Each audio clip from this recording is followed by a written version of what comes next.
j'ai fait des erreurs et puis en plus j'ai été, on le dit, on manque d'expérience, donc moi je me suis concentrée sur l'aspect vraiment technique de la discipline et j'en ai un petit peu occulté le management et le côté humain parce que je me suis fermée, j'ai fait preuve même un petit peu d'autoritarisme et je me suis dit que c'était le moyen d'être respectée.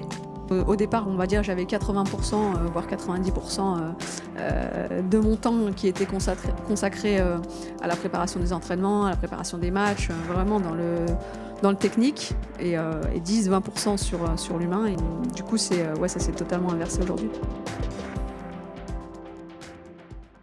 Si on revient à 2007, tu viens d'être greffée, de devenir maman et de mettre fin à ta carrière en tant que joueuse.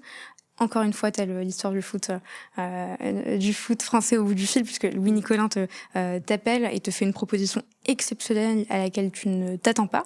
Il t'invite à y réfléchir et j'adore cette partie parce qu'en fait tu dis mais en fait moi j'avais pas besoin de réfléchir, ma réponse était toute faite. C'est une proposition, je pense, que de nombreuses personnes auraient pu décliner, faute d'expérience, en se posant 36 000 questions, en doutant. Et toi, ça n'a pas été ton cas. Est-ce que tu peux nous raconter justement comment t'as pris cette décision en l'espace de 2 secondes?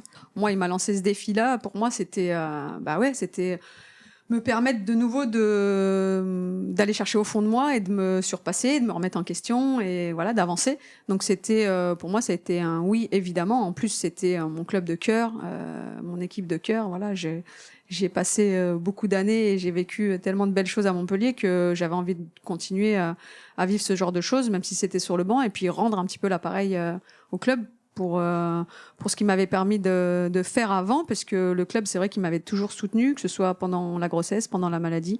Il a toujours été là. J'ai toujours eu mes salaires entièrement sans qu'il y ait besoin de faire appel à la sécurité sociale. Enfin voilà, c'est un détail, mais ça aujourd'hui, de nos jours, vraiment, c'est très important de le souligner.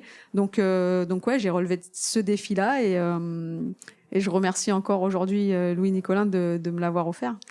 C'était un peu une réaction aussi de survie. Tu parlais de comment tu as vécu la fin de ton expérience en tant que joueuse. Je t'ai dit, je peux me rattacher au foot de cette manière-là. C'est ça, c'était une bouffée d'oxygène. Dans ma tête, de toute façon, c'est ce que j'avais envie de faire. J'étais déjà entraîneur chez les jeunes.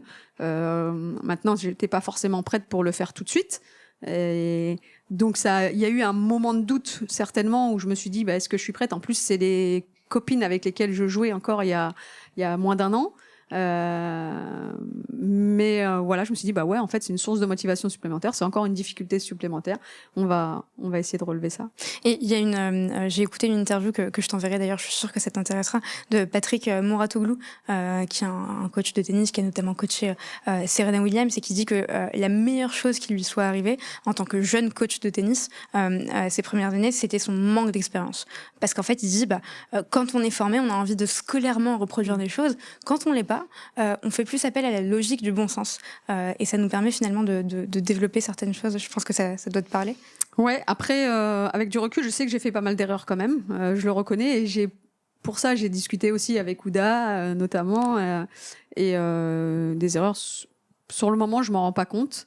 Et en même temps, je pense que j'ai fait des belles choses parce que j'ai eu des retours de joueuses qui sont actuellement internationales A, qui étaient jeunes à l'époque, avec qui c'était peut-être un peu conflictuel aussi, mais qui, quelques années plus tard, ont reconnu que j'avais raison.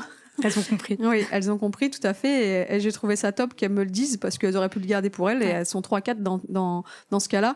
Et c'est vrai que ça m'a conforté un petit peu dans ma philosophie d'entraîneur. Donc, mais après, c'est vrai que les 2 premières années ont été quand même un peu compliquées. Et c'est vrai que c'est précieux de prendre le temps de dire les choses quand... Même plusieurs années plus tard. Bien sûr, les croiser sur un terrain, il y en a pour la majorité, c'était sur un terrain, un petit mot. En fait, t'avais raison, je me donnais pas assez, enfin des choses comme ça. Et puis il y a même eu des coups de fil où là, c'était des conversations un petit peu plus longues, des cadeaux, des maillots envoyés. Enfin voilà, c'est des choses qui réconfortent et on fait ce métier aussi pour ça. Pour la reconnaissance et pour accompagner. C'était d'ailleurs une de mes questions, je suis très ravie que t'en parles. En tant que coach, on accompagne finalement des jeunes talents, généralement qui sont jeunes, et on a envie de les voir se développer. Finalement, on travaille une ressource humaine, pas une ressource matérielle, et donc c'est hyper important ce que tu dis. Tu parlais de ces coéquipières qui sont devenues tes joueuses. C'est un sujet, encore une fois, tout est intéressant, mais c'est un sujet particulièrement intéressant où tu deviens coach de joueuses qui étaient coéquipières, d'autres tes amies, certaines avec qui potentiellement, tu m'en as pas parlé, mais peut-être avec qui tu avais moins d'affinité, ça arrive dans un groupe. Oui, bien sûr. Un peu comme un collaborateur au sein d'une boîte qui devient manager de ses collègues du jour au lendemain.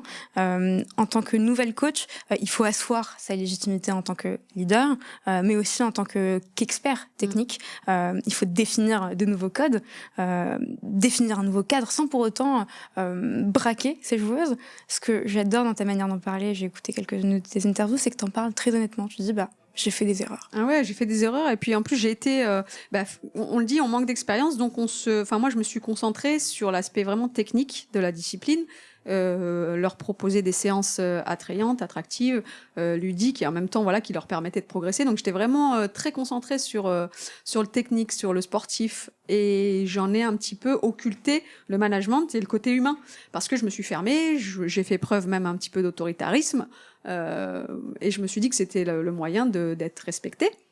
Donc sur les premières années, c'était vraiment ça. Et au fur et à mesure, et surtout quand je suis partie de Montpellier, en fait, avec l'expérience, on se rend compte que le management, la gestion d'un groupe, le côté humain a aussi beaucoup d'importance. Et le fait aussi de passer les diplômes, je m'en suis rendu compte. Et au fur et à mesure, ça a été l'inverse. Au départ, on va dire, j'avais 80%, voire 90% de mon temps qui était consacré à la préparation des entraînements, à la préparation des matchs, vraiment dans le technique, et 10-20% sur l'humain. Et je crois que la tendance, ça s'est vraiment bien inversé. Là, je dois être à 70% sur l'humain, et le reste, en fait, je le maîtrise à peu près, même si on a toujours besoin d'avancer et de progresser aussi en tant qu'entraîneur. Mais du coup, ça s'est totalement inversé aujourd'hui. Parce que si moralement ça ne va pas, on n'a pas envie de se dépasser physiquement. Ouais, c'est ça. Et puis il faut trouver les bons mots. Il faut faire preuve d'empathie, de bienveillance. En effet, tu l'as bien précisé tout à l'heure. On est là pour les accompagner. On a des objectifs communs, mais ça reste des personnes. Et l'intérêt principal, c'est vraiment la joueuse. Et le projet, il se tourne autour des joueuses. Le principal, c'est l'équipe. C'est pas l'entraîneur. Donc on est là pour accompagner, on est là pour les aider, leur donner des outils pour y arriver, mais c'est leur épanouissement qui est important et c'est ce qui va permettre derrière d'avoir des résultats de toute façon.